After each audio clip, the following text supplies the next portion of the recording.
ॐ अस्य श्री दुर्गा सप्तश्लोकी स्तोत्रमन्त्रस्य नारायण ऋषिः अनुष्टुप्पादिनी छन्दः श्री महाकाली महालक्ष्मी महासरस्वत्यो देवताः श्री जगदम्बा प्रीत्यर्थे पाठे विनियोगः।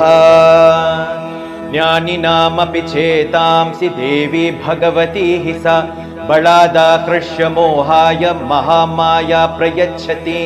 दुर्गे स्मृता हर्षि भीतिमशेषजन्तोः स्वस्ते स्मृता मतिमतीव शुभां ददासि। दारिद्र्यदुःखभयहारिणी का त्वदन्या सर्वोपकारकरणाय सदा द्रचित्ता।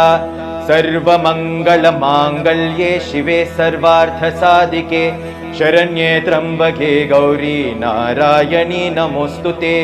शरणागतदीनार्तपरित्राणपरायणे सर्वस्यार्तिहरे देवी नारायणी नमोऽस्तुते।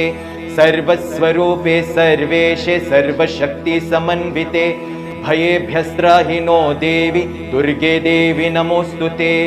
रोगान् शेषानपहंसि तुष्टा हृष्टा तु कामान् सकलान् भीष्टान्। त्वम् आश्रितानां न विपन्नराणां त्वम् आश्रिता ह्याश्रयतां प्रयान्ति।